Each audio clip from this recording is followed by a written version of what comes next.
ምሳሌ ድና ወደ ሀገሯ በሰላም ተመልሳለች ማለት ነው። እንኳን ደስ አላችሁ። እንግዲህ ሁላችንም ምሳሌ ካሁን ምን ሆና ብለን በጣም ተጨንቀን ነበር። ስለዚህ አሁን ምሳሌ ሕክምናዋን ጨርሳ በሰላም መታለች ማለት ነው። ብሩኬም እንግዲህ አሁን ላይ አንድ ሐሳብ ይቀልለታል። ምክንያቱም ምሳሌን ለማሳከም ሲል በጣም ብዙ መስዋዕትነትን ከፍሏል። በዚህ በኩል ደግሞ ሞገስ እንደ ጓደኛ በጣም ለብሩኬ ብዙ መስዋዕትነትን ከፍሎለታል ማለት ነው። እንግዲህ የሞገስ ስራ ይህንን ነገር ወልዶ ምሳሌ ታክማ ድና መምጣቷ በጣም ነው ደስ ያለን። እንግዲህ ምሳሌ ስትመጣ ማን የተናደደው? ማህሌት ምሳሌ ድና በመመለሷ በጣም ተናዳለች ማለት ነው። ምክንያቱም የብሩኬና የሞገስ ጠላት ስለሆነች ምሳሌ ታክማ ስለመጣች በጣም ተናዳለች። ቅድስትና ዳጣ ደግሞ እንግዲህ በተቃራኒው በጣም ደስ ብሏቸው እንግዲህ ምሳሌን በጣም አቅፏታል ማለት ነው። እስቲ ምሳሌ ድና በመመለሷ ሁላችሁም እስቲ ሐሳብ አስተያየታችሁን ኮሜንት ላይ አስቀምጡልኝ። ሌላው ደግሞ አሁን ላይ ብሩኬ ሞገስን ይቅርታ ሊለው ነው ማለት ነው። እንግዲህ ብሩኬ ከዚህ በፊት ከሞገስ ጋር አስቀይሞት ነበር። ምንድነው ያስቀየመው? ሞገስ ብሩኬ ዝናን ይዞ በመምጣት ሞገስ የደበቃትን ሉላን እንዲወስዳት አድርጓል ማለት ነው። ስለዚህ ይህ ለምሳሌ ሲል ስላደረገው ጥፋቱ እንደሆነ ስለሚያውቅ ብሩኬ ሞገስን ይቅርታ ጠይቆት እንግዲህ ሞገስ ጋር ያሉ ጠላቶቹን በሙሉ ከሱ ጋር በመሆን ሊፋለም ተዘጋጅቷል ማለት ነው። እንግዲህ ብሩኬ እስከዛሬ ድረስም ለምሳሌ ሲል ነው ይህን ሁሉ መስዋዕትነት የከፈለው። አሁን ሞገስ ከሉላ ጋር እንድትሆን ብሩኬ የራሱን ተጽዕኖ ያሳድራል ማለት ነው። ሞገስ ብቻውን ስለሆነ እስከዛሬ ድረስ ማህሌትና ዝና ኤፍራታ በመሆን እንግዲህ ማህሌትም የቀጠረችው ሰው እንዳለ አይረሳም። ስለዚህ አሁን ሞገስ ብቻውን ነው። እስከዛሬ ድረስም ብቻውን ነበር ብሩኬ ምሳሌን ለማሳከም ከሄደ በኋላ ማለት ነው። ስለዚህ አሁን ብሩኬ ተመልሷል። ጓደኛው ሞገስን አብሮ በመሆን ሞገስን ሊያጠቃ የሚመጣውን ሰው በሙሉ አብሮ በመሆን ሞገስን ሊያግዘውና ሊፋለም ከዝና ጋር ተዘጋጅቷል ማለት ነው። እንግዲህ ኤፍራታ እንዳየነው ከሆነ ማህሌትን በተደጋጋሚ ጊዜ ወንጀል ውስጥ እንድትገባ እየገፋፋቻት ነው። ኤፍራታ ማታደርገውን ነገር ማህሌት እንድታደርገው እየገፋፋቻት ነው። ምንድነው? ዝናን በፍቅር እንድታስይዘውና እንድታጠምደውና በጣም ማህሌትን ሲነቃት ስላየች በጣም እየናቀች ነው በማለት እንግዲህ ድፍረት እየሰጠቻት ነው የሚገኘው። ኤፍራታ ማህሌት የምታገኘው ነገር ለሷም እንደሚተርፍ ነው እያወራች ያለችው። እናም አሁን ላይ ማህሌት ኤፍራታን ላማክር ብላ ባማከረች ቁጥር ኤፍራታ ግን ማህሌትን የምትነግራት ነገር ከባድ ነገር ነው ማለት ነው። አሁን ማህሌት ሰውየውን ከገደለች ወይም ደግሞ ሞገስን ከገደለችው ዝና ቤቱን እንደሚሰጣት ቃል ገብቶላታል። ስለዚህ አሁን ዓላማዋ ቤቱ ላይ እንደሆነና ነገር ግን ዝናን በፍቅር ጠብ ማድረግ እንደምትፈልግ ለኤፍራታ ነግራታለች ማለት ነው። ኤፍራታም ይህንን ነገር እንድታደርግና ካላደረገች ግን ማህሌት አይደለሽም እያለች እንግዲህ እያደፋፈረቻት ነው የምትገኘው እራሷ ኤፍራታ ወደ ኋላ ብላ።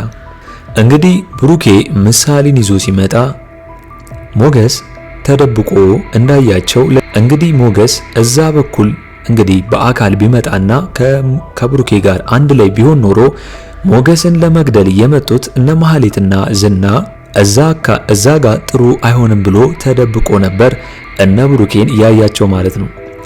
እነ ማህሌት እንግዲህ ሞገስ ይመጣል ብለው ስላሰቡ ሞገስን የሆነ ነገር ለማድረግ አስበው ነበር። ሞገስ እነ ማህሌትና ዝናን እንደመጡ አይቷቸዋል። ነገር ግን ብሩኬና እነ ቅድስት አላዩም ነበር። ነገር ግን አሁን ላይ ሞገስ እነ ማህሌትና ዝና ሉላን ስለሚፈልጉ ሞገስን አማራጭ አድርገው እሱን ገለው ሉላን ለመውሰድ ነው ፍላጎቱ ማለት ነው ዝና። ስለዚህ ብሩኬ ደግሞ ይሄ ሞገስ ብቻውን ስለሆነ ማገዝ እንዳለበት አስቧል ማለት ነው። ሞገስ የብሩኬን ሽጉጥ እንደወሰደ አይረሳም። ምክንያቱም ራሱን ለመጠበቅና ዝናና እንግዲህ የዝና ግብረ አበሮቹ እሱን ለመግደል ቢያስቡ እንኳን ራሱን ለመከላከል ይረዳው ዘንድ ሽጉጡን ይዞት ነበር ማለት ነው። አሁን ላይ ሉላ ተደብቃን ያለችው አሁንም ቢሆን ነፃነቷን አላገኘችም፣ ያው ከዝና ከወጣች በኋላ ማለት ነው።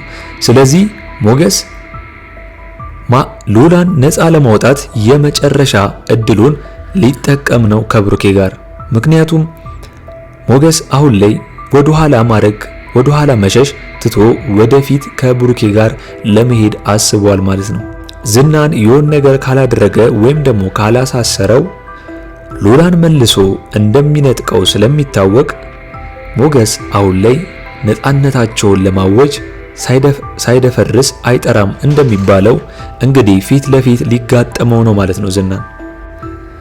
ሌላው ደግሞ ዳጣ ቤተሰቦቿን እንዳገኘችና እንግዲህ እየፈላለገችም እንደሆነ የቀሩትን ለብሩኬ ነግሯለች ማለት ነው።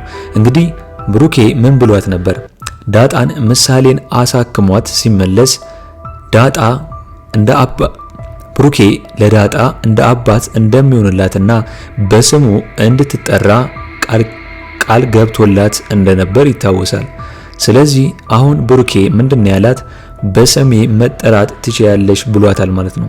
ነገር ግን ዳጣ አሁን ላይ የጠፉ ቤተሰቦቿን እየፈለገችና ከሞገስ ጋር ደግሞ እያገኘች እንደሆነ ለብሩኬ ነግሯለች ማለት ነው። እንግዲህ ብሩኬም ይህንን ሲሰማ በጣም ነው ደስ ያለው። ምክንያቱም ዳጣ ቤተሰቦቿን እንድታገኝ ሁልጊዜ ነበር የሚመኝላት። እናም እንግዲህ ዋናው ይህንን ነገር እንኳን መስማትሽ እንዳሉ ማወቅሽ ራሱ በጣም ሊደነቅና ሊገርምሽ ይገባልና እንኳን ደስ አለሽ ብሏታል ማለት ነው ብሩኬ። ሌላው ደግሞ አሁን ላይ ሉላ በጣም ነው የምትፈራው። ምክንያቱም እንግዲህ ዝና ሞገስን አግኝቶት የሆነ ነገር አደረገው እያለች በጣም እየሰጋችና እየፈራች ነው ያለችው።